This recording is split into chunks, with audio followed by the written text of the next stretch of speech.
Tamil Nadu premiere league 2025 के इस season का ये जो एलिमिनेटर मैच खेला जाएगा डिंडीगुल ड्रैगन और त्रिची ग्रैंड चोला की टीमों के बीच में, और यही दोनों टीमें पिछला मैच भी अपना खेल करके आई हैं एक दूसरे के ही खिलाफ, जिसमें पिछले वाले मैच के अंदर त्रिची ग्रैंड चोला के लिए एक डू और डाई सिचुएशन था। अगर उस मैच को ये टीम हारती डिंडीगुल के ही खिलाफ जो कि खेला था इन्होंने, तब ये टूर्नामेंट से बाहर हो जाती है, प्ले ऑफ के लिए क्वालिफाई नहीं कर पाती। लेकिन उस मैच के अंदर भी जबकि त्रिची की टीम की ओवरऑल परफॉर्मेंस देखेंगे ना, तो उस मैच के पहले टोटल 6 मैचेस में केवल 2 मैचेस इन लोगों ने जीते थे, तो परफॉर्मेंस तो बड़ी खराब थी। लेकिन एन मौके पर आकर के इन्होंने त्रिची की टीम ने डिंडीगुल ड्रैगन की टीम को हरा दिया, जिसमें इनकी कमजोरी एक जो है डिंडीगुल ड्रैगन की टीम की इनकी बैटिंग लाइनअप में खास करके उसको इन्होंने पकड़ा अच्छे तरह से, और उसकी वजह से उस मैच को त्रिची की टीम ने जीता। तो आज भी इस एलिमिनेटर मैच के अंदर क्या वो कमाल कर पाएगी त्रिची की टीम, या ऑलरेडी बहुत अच्छी तो नहीं लेकिन फिर भी कंपैरेटिवली ज्यादा बेहतर दिखाई पड़ रही है डिंडीगुल ड्रैगन की टीम, जिन्होंने इस सीजन के अंदर 7 मैचेस में 4 मुकाबले जीते 3 हारे। वहीं पर त्रिची की टीम ने 7 मुकाबले खेले 3 जीते 4 हारे। तो आज के मैच में कौन जीतेगा, किस टीम की क्या कमजोरियां क्या मजबूतियां हैं,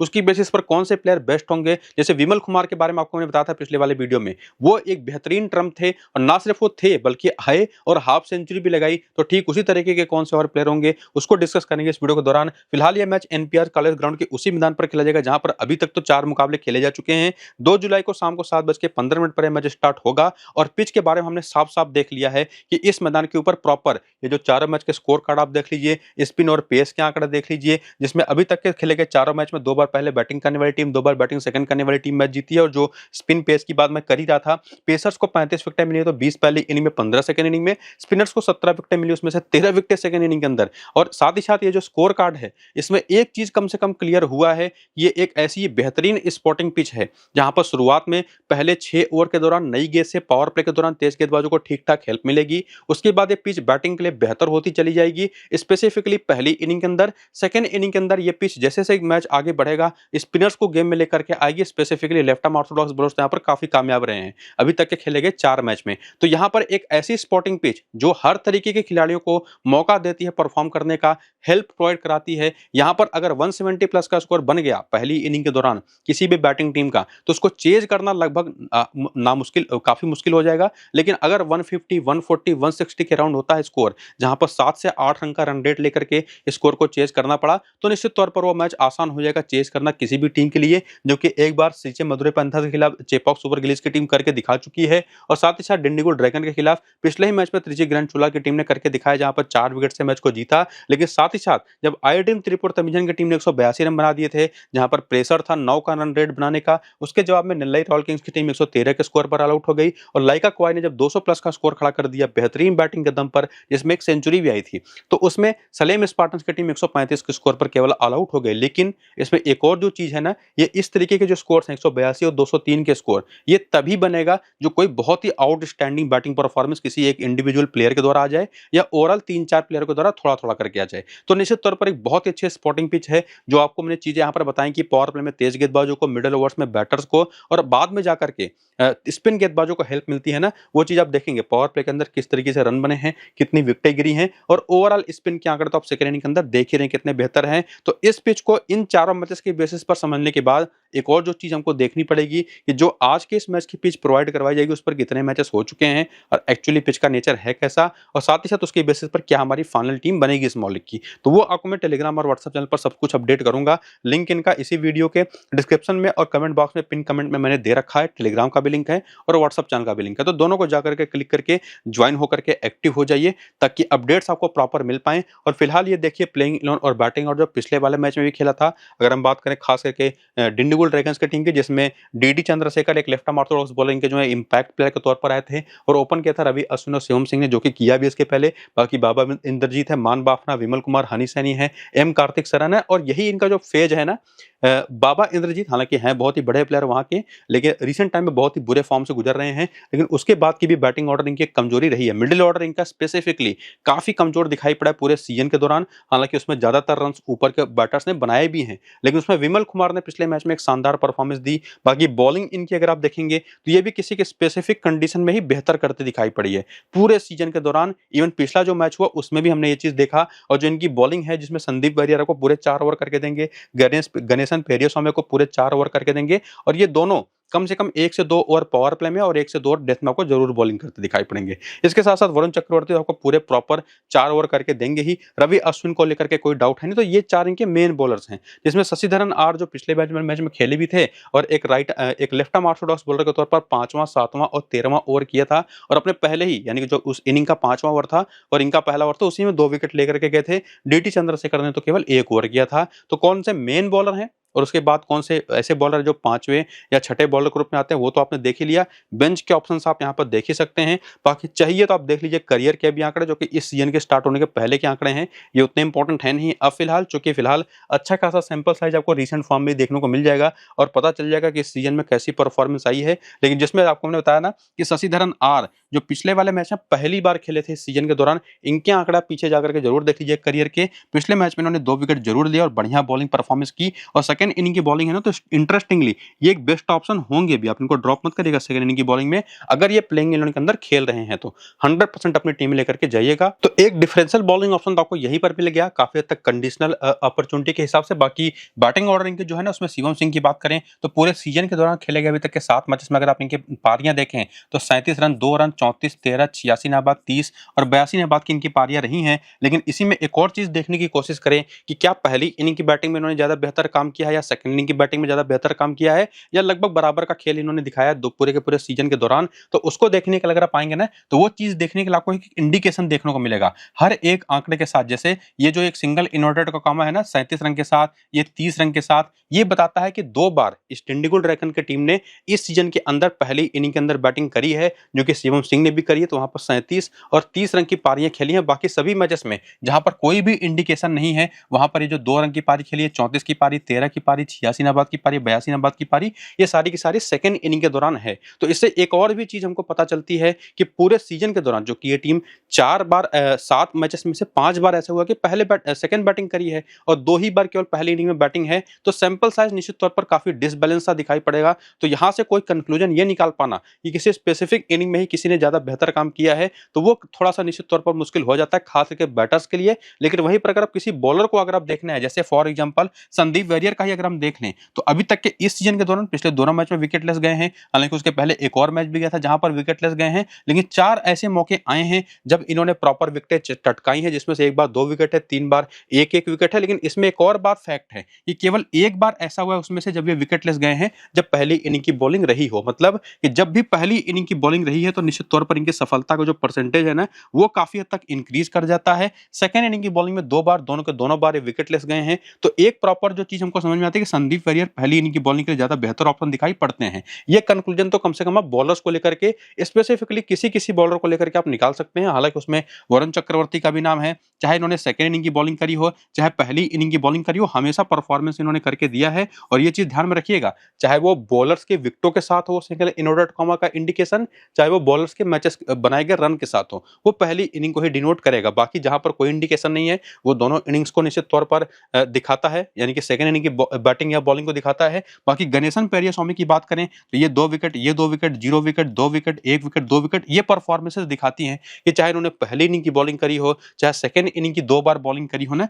हर जगह पर इन्होंने परफॉर्म करके दिया है। तो एक प्रॉपर ऑप्शन है जिनको आप 100% अपनी टीम में लेकर जा सकते हैं। और उसी के साथ साथ यहाँ पर अगर आप देखें ऊपर आते हुए तो एम कार्तिक सरान है, हनी सैनी है, विमल कुमार है, मान बाफना है। ये इनका जो मिडिल ऑर्डर है, जो इनकी प्रॉपर कमजोरी भी साबित हुआ इस सीजन के दौरान। हालांकि उसमें एक और फैक्ट ये भी है कि जो इनके टॉप ऑर्डर बैटर्स हैं ना, उन्होंने काफी सारे रन बना दिए थे, जिसमें से एक प्लेयर बाबा इंद्रजीत भी हैं जो कि पूरे सीजन में आउट ऑफ फॉर्म दिखाई पड़े। केवल एक अच्छी पारी की आई है 73 रन की, वो भी सेकंड इनिंग की बैटिंग के दौरान। बाकी आर अश्विन ने, शिवम सिंह ने लगातार कंसिस्टेंटली बल्ले से रन बनाए हैं। बॉलिंग करते हुए रवि अश्विन ने विकेट चटकाए, तो इन दोनों को तो आप मिस कर नहीं सकते। और उसी में वरुण चक्रवर्ती को भी और गणेशन पेरियास्वामी को भी किसी कीमत पर मिस नहीं कर सकते। तो 4 प्लेयर्स इस सीजन की परफॉर्मेंस के दम पर तो 100% हमारी टीम में आ जाते हैं।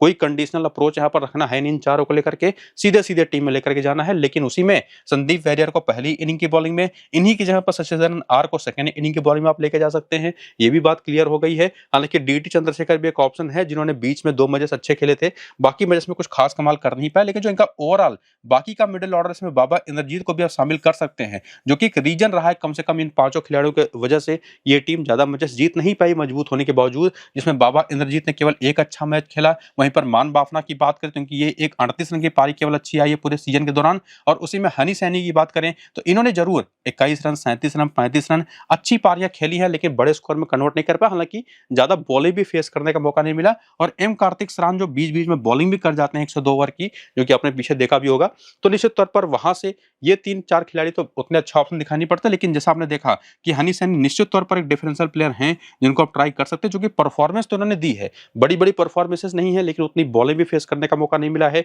ये भी एक फैक्ट वाली बात है। बाकी विमल कुमार ने पिछले वाले मैच 55 बाद की पारी खेली, उसके पहले वाले मैच 45, उसके पहले वाले मैच 23, तो ग्रेजुअली इनका फॉर्म वापस आया है। तो ये तो एक तगड़े ऑप्शन दिखाई पड़ते हैं। लेकिन उसी में मान बाफना है, बाबा इंद्रजीत है, तो अगर आप पूरी तरह से सेफ खेलना चाहते हैं तो जाइए आप बाबा इंद्रजीत के साथ। थोड़ा सा अगर आप रिस्क ले सकते हैं तो आप जा सकते हैं यहाँ पर विमल कुमार के साथ, या एक काम और भी कर सकते हैं कि दोनों के साथ भी जा सकते हैं, जिसमें ये दोनों ओपनर्स होंगे, ये दोनों बैटर्स होंगे। और उसके बाद बॉलिंग में आपको डिसाइड करना पड़ेगा कि वरुण चक्रवर्ती और गणेशन पेरियास्वामी को तो आप कतई मिस नहीं करेंगे, तो उस कंडीशन में 6 प्लेयर तो आपको ऐसे ही आ गए। लेकिन या तो आपको 7वां प्लेयर भी पिक करना पड़ेगा अगर आपको संदीप वैरियर भी लेना है, या शशिधरन आर को, जो आपको हमने बताया कि कंडीशनली इनको टीम में लेकर के जाना है, या तो आपको वही काम है कि आप बाबा इंद्रजीत या तो विमल कुमार में से किसी एक को ड्रॉप करिए और 6 प्लेयर यहाँ से लेकर के जाइए। तो ये सारा अप्रोच आपको करना है फाइनली। हालांकि आपको मैं फाइनली टेलीग्राम पर बताऊंगा भी कि किसको लेकर के जाना है, लेकिन उसके पहले आप हेड टू हेड के भी स्टैट्स देख लीजिए, यहां से भी कुछ आइडिया मिल जाएगा आपको कि शिवम सिंह ने 3 मैच 161 रन बना रखे हैं जब भी ये खेले हैं त्रिची ग्रैंड चोला की टीम के खिलाफ, जिसमें 78 का हाईएस्ट स्कोर है। उसी में रवि अश्विन के 6 मैच में 9 विकेट है, 65 रन है, तो इन दोनों को तो वैसे भी हम मिस कर नहीं सकते जैसी परफॉर्मेंस है, जो इनकी यूटिलिटी है। बाकी बाबा इंद्रजीत के आंकड़े अगर आप ओवरऑल देखें तो 4 मैच केवल 90 रन है, लेकिन वहीं पर मान बाफना के आंकड़े देखें तो 8 मैच केवल 148 रन है। वहीं पर विमल कुमार के आंकड़े देखें तो 3 मैच में 64 रन है, उसी में पिछले वाले मैच 55 नाबाद की पारी आई है। तो निश्चित तौर पर वही ओवर फिर से फैक्ट निकल करके आता है कि इंद्रजीत और विमल कुमार दोनों रिस्की हैं, दोनों में से किसी एक को भी लेकर के जा सकते हैं। पूरा सेफ खेलना चाहते हैं तो इंद्रजीत के साथ जाइए, विमल कुमार के साथ थोड़ा सा आप रिस्क ले सकते हैं, या बैलेंस करना चाहें तो दोनों को लेकर के चले जाइए। बाकी हनी सैनी है, कार्तिक सरान है, इनको हम उतना भरोसा कर नहीं पाएंगे, मान बाफना को भी। बाकी वरुण चक्रवर्ती के 5 बजे 7 विकेट, इनको लेकर के कोई डाउट है नहीं। शशिधरन आर का और संदीप वैरियर का क्लियर मैं कर चुका हूं कि किसको कब लेकर के जाना। शशिधरन आर ने पिछले मैच 2 विकेट लिया, गणेशन पेरियास्वामी के भी 6 मैच में 8 विकेट है, तो 4 इन प्लेयर्स को लेकर के कोई डाउट नहीं है। डाउट यहाँ पर बाबा इंद्रजीत, विमल कुमार, और बॉलिंग में संदीप वैरियर और शशिधरन आर, जिसमें आपको बता चुका वैरियर पहली इनिंग में, सेकंड इनिंग में शशिधरन आर अगर प्लेइंग इलेवन में होंगे तो ये मेरी टीम में रहेंगे। तो 5 प्लेयर तो हमारे पक्के कम से कम हो जाते हैं, भले ही कंडीशनल अप्रोच हो। बाकी वही विमल कुमार है, बाबा इंद्रजीत में से कोई एक या दोनों को भी आप लेके जा सकते हैं। मेरे हिसाब से बाबा इंद्रजीत ज्यादा सेफ है, विमल कुमार थोड़े से रिस्की होंगे अगर आप उनको लेके जाना चाहें। हालांकि पिछले मैच 55 की पारी खेल करके आए हैं, पिछले दोनों मैच में बेहतरीन बैटिंग करी है। इसके बाद वेन्यू का भी आंकड़ा देखें, यहाँ से भी कुछ डिसाइड करने की कोशिश करें तो दोनों ओपनर्स को लेकर के तो कोई डाउट है नहीं। इसके साथ साथ हालांकि रवि अश्विन के इस मैदान पर आंकड़े बहुत अच्छे नहीं है, लेकिन स्टिल आप इनको मिस नहीं कर सकते। लेकिन इसी मैदान पर बाबा इंद्रजीत के 15 मैच 389 रन है, 35 के एवरेज है। वहीं पर विमल कुमार के 5 मैच केवल 91 रन है, लेकिन अभी पिछले ही मैच में उन्होंने 55 बाद की पारी खेली, लेकिन बाबा इंद्रजीत फेल हो गए। बाकी मान बाफना के 13 मैच 264 रन है, 20 का एवरेज है। हनी सैनी के 21 रन है, कार्तिक सरान नहीं चले, वरुण चक्रवर्ती तो निश्चित तौर पर एक अच्छा ऑप्शन होंगे। शशिधरन आर और संदीप वैरियर का क्लियर मैं आपको कर चुका हूं। बाकी गणेशन पेरियास्वामी के भी 8 मैच में 9 विकेट हैं। तो वही सारी बातें एक बार फिर से यहाँ पर भी आती है ओवरऑल, लेकिन फाइनल डिसीजन तो आपको लेना ही लेना है, जो कि आपको मैं क्लियर कर भी दूंगा टेलीग्राम पर। बाकी यहाँ पर प्लेयर बैटल के आंकड़े भी देखें तो शिवम सिंह एक ऐसे प्लेयर जो थोड़ा सा ऑफ स्पिन पर फंसते हैं, 3 बार आउट हो चुके हैं, 42 गेंद पर 50 रन बना करके। पी स्वरंदा कुमार ने 1 बार आउट किया है, के ईश्वरन ने 1 बार आउट किया 14 गेंद पर 23 रन करके। लेग स्पिन और ऑफ स्पिन दोनों पर फंसते हैं रवि अश्विन काफी हद तक। बाकी के ईश्वरन, अक्षरा डेविडसन ने भी पिछले मैच में आउट किया था इनको, जो आपस में हेड टू हेड हुआ था इन दोनों टीमों के बीच में। उसमें सरन्ना कुमार ने शिवम सिंह को आउट किया था और डेविडसन ने आउट किया था रवि अश्विन को। और अभी लगातार बैक टू बैक दोनों टीम आपस में खेलेंगी। मान बाफना की भी आप कमजोरियों को देख लीजिए, बाबा इंद्रजीत की, और लेग स्पिन हो या ऑफ स्पिन हो, प्रॉपर स्पिन बॉलिंग जो होती है ना, वो इस टीम का टॉप ऑर्डर को परेशान करती है। बाकी हनी सैनी हो गए, यहाँ पर कार्तिक सरान हो गए, विमल कुमार जो ऑफ स्पिन पर फंसते हैं, ये सारे आंकड़े भी आप देख लीजिए। और डिंडीगुल ड्रैगन्स की टीम किस तरह से प्लेयर वहां से आप पिक कर सकते हैं, ये तो कम से कम आपने क्लियर किया। 2 प्लेयरों को लेकर के डाउट है, हालांकि वो क्लियर होगा इनिंग के बेसिस पर टॉस के बाद।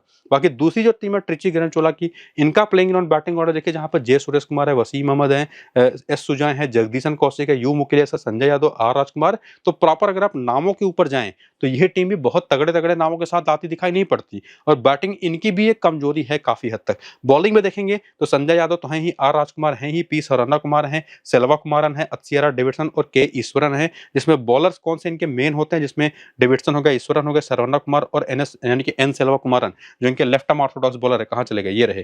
तो ये चारों तो प्रॉपर आपको पूरे 4-4 ओवर बॉलिंग करते दिखाई पड़े हैं। सेल्वा कुमारन के ओवर्स कभी कम हो जाते हैं तो वो ओवर चले जाएंगे संजय यादव के पास या आर राजकुमार के पास। तो सेल्वा कुमारन, आर राजकुमार और संजय यादव, ये 3 प्रॉपर ऐसे ऑप्शन हैं जिनके बीच में ओवर बन जाते हैं जो होते हैं। लेकिन सरवना, ईश्वरन और डेविडसन आपको पूरे प्रॉपर 4-4 ओवर की बॉलिंग करते दिखाई पड़े हैं। बाकी करियर के आंकड़े भी अगर आप चाहें तो देख लीजिए इस टीएनपीएल सीजन के पहले। लेकिन एक बात कम से कम पक्की है, अगर आपने पीछे डिंडीगुल ड्रैगन्स के प्लेयर्स का करियर स्टार्ट देखा हो और इस टीम का देख रहे हैं तो एक्सपीरियंस ज्यादा है। अगर हम देखें तो त्रिची ग्रैंडचोला के टीम के पास ये बात क्लियर है टीएनपीएल खेलने को लेकर के प्लेयर्स के आंकड़े अगर आप देखें। बाकी रिसेंट फॉर्म अगर आप देखने आए तो यहाँ से क्या दिखाई पड़ेगा, यहाँ से आपको दिखाई पड़ेगा कि जे सुरेश कुमार ने 2 बार जब पहली इनिंग की बैटिंग करी तो 3 और 9 रन की पारियां खेली हैं। वहीं पर जब सेकंड इनिंग में बैटिंग इन्होंने करी है, पहली इनिंग में 3 और 9 रन की पारी है, सेकंड इनिंग के दौरान देखेंगे तो 9, 44, 63 और साथ ही साथ 0 की पारियां, यानी कि 2 बार चले हैं तो 2 बार फ्लॉप भी हुए हैं। तो एक पैटर्न इनका फॉलो होता है कि हालांकि यहां पर भी वही बात आप कहेंगे कि चूंकि 2 ही बार पहली इनिंग में बैटिंग इन्होंने करी है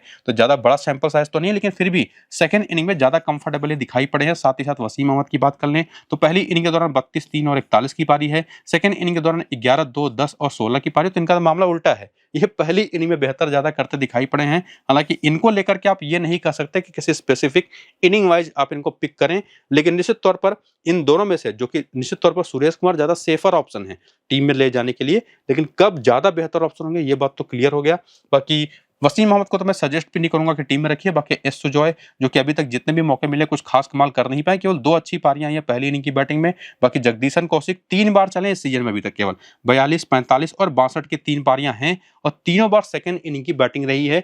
ये भी एक बात खास है जो कि ध्यान देने वाली है। पहली इनिंग की बैटिंग करी है तो 5 रन, 15 रन और 0 रन की पारी है। हालांकि इसमें एक बार इन्होंने सेकंड इनिंग की बैटिंग भी करते हुए 8 ही रन बनाए थे। तो ये भी क्लियर होता है कि सेकंड इनिंग में ज्यादा कंफर्टेबल दिखाई पड़े हैं इस सीजन के दौरान। बाकी संजय यादव, इनकी जो यूटिलिटी है देखिए बल्ले और गेंद दोनों से, हालांकि ये भी देखने को मिला कि पिछले 2-3 मैचों से कम बॉलिंग कर रहे हैं, लेकिन स्टिल आप इनको मिस कर नहीं सकते। पिछले में जब भी हाफ सेंचुरी लगाई थी, इनको लेकर के कोई डाउट आपको रखना ही नहीं। बाकी यू मुकेश का वो यूटिलिटी अब बची नहीं है बॉलिंग करने को लेकर के। आर राजकुमार जो कि 3 ओवर 4 ओवर लगातार कर रहे हैं तो ये भी यूटिलिटी वाइज बाकी परफॉर्मेंस भी रही है सीजन के दौरान काफी अच्छी, इनको भी आप मिस नहीं कर सकते। बाकी चूंकि 4-4 ओवर पूरे कर रहे हैं सरवना कुमार, ये भी इंटरेस्टिंग ऑप्शन हो जाते हैं। लेकिन साथ ही साथ अगर आप इनके बॉलिंग के आंकड़े देखें तो ये जो 2 विकेट है, ये 2 विकेट है, ये 1 विकेट है, ये 1 विकेट है और ये 1 विकेट है, ये सारे के सारे परफॉर्मेंसेस जैसा कि आप इंडिकेशन देख पा रहे होंगे ना, पहली इनिंग की बॉलिंग के दौरान है।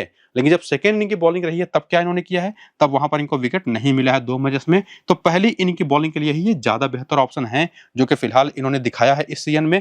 सेल्वा कुमारन की परफॉर्मेंस उतनी बेहतर है नहीं कि जिसके दम पर हम इनको टीम में लेके जाएं, लेकिन निश्चित तौर पर एक डिफरेंशियल बॉलिंग ऑप्शन हो गया अगर सेकंड इनिंग की बॉलिंग होती है तो। बाकी अस्सिया डेविडसन ने ज्यादा बेहतर बॉलिंग करी है, हालांकि इनको भी लेकर के वही दिक्कत है कि पहली इनिंग की बैटिंग बॉलिंग में ही सारी विकेटें हैं, 2 बार सेकंड इनिंग की बॉलिंग करी है, वहां पर विकेट इनको नहीं मिला है। और निश्चित तौर पर उस हिसाब से पहली इनिंग के लिए ज्यादा बेहतर बॉलिंग ऑप्शन दिखाई तो पड़ते हैं, लेकिन उसी में के ईश्वरन एक ऐसे ऑप्शन है जिन्होंने चाहे पहले बॉलिंग करी हो चाहे सेकंड बॉलिंग करी हो, दोनों जगहों पर शानदार ऑप्शन के रूप में दिखाई पड़े हैं, विकेटें निकाल करके दी है इन्होंने। तो पूरा इनका जो स्क्वाड है इसको एनालाइज अगर आप करें तो उसमें के ईश्वरन, आर राजकुमार, संजय यादव, ये 3 ही ऐसे प्रॉपर ऑप्शंस हैं जो कि कंडीशनल अप्रोच के साथ हमारी टीम में नहीं आएंगे, सीधे सीधे आ जाएंगे टीम के अंदर। और उसमें संजय यादव तो कप्तान है, उस कप्तान के भी बेस्ट ऑप्शन है। लेकिन अस्सिया डेविडसन हो गए, पी सरवना कुमार हो गए, ये पहली इनिंग में ज्यादा बेहतर परफॉर्म करते दिखाई पड़े हैं। हालांकि अस्सिया डेविडसन को लेकर के मैं कहूंगा कि दोनों इनिंग्स में आप इनको ट्राई कर सकते हैं। और साथ ही साथ J Kaushik as a batter second inning में चले हैं। जे सुरेश कुमार एक अच्छे सेफेस्ट ऑप्शन है इस टीम के अंदर जिनको आप लेके जा सकते हैं, हालांकि वो भी सेकंड इनिंग में ही ज्यादा बेहतर करते दिखाई पड़े हैं। तो ये सारी चीजें तो हमने रीसेंट फॉर्म को देख करके समझी कि कौन सा ऐसा प्लेयर है जिसकी यूटिलिटी तो बेस्ट है लेकिन परफॉर्मेंस किसी एक कंडीशनली अप्रोच के साथ ही आई है। बाकी हेड टू हेड के आंकड़ों को भी देख करके क्लियर करने की कोशिश करें चीजें, तो जय सुरेश कुमार इस टीम के खिलाफ यानी कि डिंडीगुल के खिलाफ 8 मैच 190 रन बना चुके हैं, 58 का हाईएस्ट स्कोर है जो कि पहले इनिंग में ज्यादा बेहतर एवरेज के साथ आते हैं। बाकी वसीम अहमद दोनों मैचेस में फ्लॉप हुए हैं, सुजय भी कुछ खास कमाल कर नहीं पाए हैं। जगदीशन कौशिक के 11 मैच 260 रन, 29 का बैटिंग एवरेज है, 53 का पहली इनिंग में, 26 का सेकंड इनिंग में। तो इस टीम के खिलाफ तो कम से कम हमेशा से बेहतर खेले हैं। बाकी संजय यादव की बात करें तो ये जिस यूटिलिटी के साथ आते हैं इनके बारे में आपको मैं क्लियर कर चुका हूं कि हम इनको मिस कर नहीं सकते। यू मुकेलेस की अब यूटिलिटी बची नहीं, जो कि बॉलिंग नहीं कर रहे, तो इनको हम पिक नहीं कर पाएंगे। नंबर्स भी कुछ खास अच्छे नहीं है। इवन आर राजकुमार के आंकड़े भी बहुत खराब है, लेकिन चूंकि बैटिंग और बॉलिंग दोनों से इस सीजन के दौरान कम से कम बहुत अच्छा काम किया है, तो इनको भी मिस नहीं करना है। बाकी सरवना कुमार के 5 विकेट हैं, उसमें से 4 विकेट पहली इनिंग के दौरान, और इनके बारे में क्लियर हूं मैं कि पहली इनिंग की ही बॉलिंग में लेकर के जाना है। सेल्वा कुमार को मैं पिक नहीं कर पाऊंगा। अक्षर, लेकिन ये चीज आपको मैं बता चुका हूं कि डिफरेंशियल बॉलिंग ऑप्शन रहेंगे ग्रैंड लीग में भी, स्मॉल लीग में भी। अगर आप रिस्क लेना चाहें तो ले सकते हैं इनके साथ। सेकंड इनिंग की बॉलिंग में खास करके अक्षर डेविडसन के 7 मैच 9 विकेट, और इस टीम के खिलाफ इन्होंने दोनों इनिंग में बेहतर काम किया है। वो चीज आपको मैं पीछे बता भी चुका हूं कि इनको मैं दोनों इनिंग्स की बॉलिंग में पिक करूंगा। वही सेम चीज के ईश्वरन को भी लेकर के मैं रहेगा, जो कि स्टिंग के खिलाफ 2 मैच में 7 विकेट पहली इनिंग की बॉलिंग में ले चुके हैं। और बाकी बेंच पर कुछ ऐसा नाम दिखाई पड़ता नहीं, लेकिन ये जो 4 प्लेयर्स जिनको लेकर के कोई डाउट नहीं है, पहली इनिंग की बॉलिंग में सरवना कुमार आएंगे, ये बात भी कम से कम पक्की है। लेकिन सेकंड इनिंग की बैटिंग में चूंकि जगदीशन कौशिक ज्यादा बेहतर दिखाई पड़े थे ना, लेकिन इनको लेकर के एक चीज मैं कहूंगा कि जे सुरेश और साथ ही साथ जगदीशन कौशिक 2 ऐसे नाम हैं जो अभी तक के इस सीजन में सेकंड इनिंग की ही बैटिंग में बेहतर दिखाई पड़े हैं। तो दोनों में से किसको लेकर के जाना है वो आपको समझना पड़ेगा। मेरे हिसाब से जो मेरा फाइनल डिसीजन होगा कि भले ही सुरेश कुमार अभी तक सेकंड इनिंग की ही बैटिंग में बेहतर दिखाई पड़े हों, लेकिन इनको ही सेकंड इनिंग की ही बैटिंग में पिक करिएगा। बाकी जगदीशन कौशिक को अगर आपने अक्षर डेविडसन के ऊपर रिस्क नहीं लिया है सेकंड इनिंग की बॉलिंग में, तो निश्चित तौर पर इनको आप दोनों तरह से अपनी टीम में लेके जा सकते हैं, चाहे पहली इनिंग की बैटिंग हो चाहे सेकंड इनिंग की, जो कि इस टीम के खिलाफ कम से कम इन्होंने प्रॉपर कंसिस्टेंट परफॉर्मेंस दी है, स्पेसिफिकली पहली इनिंग की बैटिंग में। बाकी वेन्यू के भी आंकड़ा आपके सामने, जहां से जे सूरज कुमार का 28 का एवरेज है, वसीम अहमद कुछ खास कर नहीं पाए हैं इस मैदान पर। एस सुजय की एक अच्छी पारी आई 6 मैच 72 रन की। जगदीशन कौशिक इस मैदान पर अच्छा खेले हैं, 41 का एवरेज है। संजय यादव के भी नंबर्स काफी अच्छे हैं, आर राजकुमार के नंबर भी ठीक ठाक हैं। सरवना कुमार के 9 मैच पर 13 विकेट, उसमें 60 विकेट पहली इनिंग के दौरान ही है, ज्यादा बेहतर आंकड़ों के साथ। सेल्वा कुमार के 5 मैच 5 विकेट, उसमें से 4 विकेट सेकंड इनिंग के दौरान है, इसीलिए आपको मैंने कहा भी था कि इनको सेकंड इनिंग में रिस्क ले सकते हैं। अक्षर डेविडसन यहाँ पर दोनों इनिंग्स में बेहतर बॉलिंग करते दिखाई पड़े हैं, इसी वजह से मैंने क्लियर किया भी था कि आप इनको दोनों इनिंग में ट्राई कर सकते हैं। ईश्वरन के 5 मैच 6 विकेट हैं, गणेश मूर्ति और बाकी प्लेयर्स के भी आंकड़े यहाँ पर आप देख सकते हैं। और फाइनल आइए देखिए, ये तो हम समझ चुके हैं किस प्लेयर को कब लेकर के जाना है।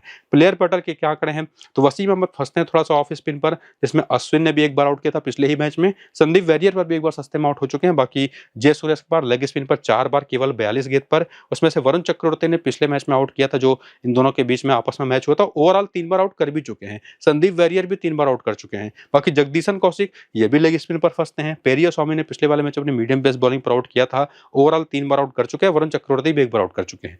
तो इसके बाद आते हैं सुजय, ये भी लेग स्पिन पर फंसते हैं। तो जो वरुण चक्रवर्ती नाम का एक ऑप्शन है, बहुत अच्छा कप्तान है, उस कप्तान का ऑप्शन बन सकता है आज के इस मैच में डिफरेंशियल, स्पेसिफिकली सेकंड इनिंग की बॉलिंग में। और बाकी प्लेयर्स के भी नंबर्स अगर आप देखें तो वरुण चक्रवर्ती, रविचंद्रन अश्विन और गणेशन पेरिया स्वामी के साथ संदीप वैरियर, स्पेसिफिकली ये 4 बॉलर तो आपको हर जगह पर दिखाई पड़ेंगे। तो कंक्लूजन तो हमारा यही है कि आज के इस मैच में दिखने में डिंडीगुल ड्रैगन की टीम ज्यादा बेहतर दिखाई पड़ती है, लेकिन ओवरऑल अगर आप देखेंगे तो दोनों टीमों ने काफी बेहतर टक्कर एक दूसरे को पिछले वाले मैच में जिस तरह से दिया था ना, तो काफी बैलेंस मैच होने वाला है। डिपेंड करेगा किस इनिंग की बैटिंग बॉलिंग है। बाकी रवि अश्विन और संजय यादव सबसे बेस्ट और कॉमन कप्तान है, उस कप्तान के ऑप्शन है, जिसमें आपके पास शिवम सिंह का भी, आर राजकुमार का भी, बाबा इंद्रजीत का भी कुछ ऑप्शन है जिसको आप ग्रैंड लीगों में ट्राई कर सकते हैं। फिलहाल के लिए चाहे तो ये स्मॉल लीग की टीम बना सकते हैं। फाइनल टीम आपको टेलीग्राम और व्हाट्सएप पर मिलेगा, तो जाकर के दोनों को ज्वाइन करिए। पिच रिपोर्ट भी मिलेगा, तो लिंक टेलीग्राम और व्हाट्सएप का इसी वीडियो के डिस्क्रिप्शन में और कमेंट बॉक्स में जो पिन कमेंट है वहां पर आपको देखने को मिल जाएगा, तो जाकर के क्लिक करके ज्वाइन हो जाइए। लेकिन उससे भी जरूरी है कि वीडियो पूरा देख लीजिए, वैसे भी आपको क्लैरिटी मिल जाएगी कि टीम बनानी कैसी है। तो ये वीडियो यहाँ पर करेंगे खत्म, चलते हैं, नमस्कार।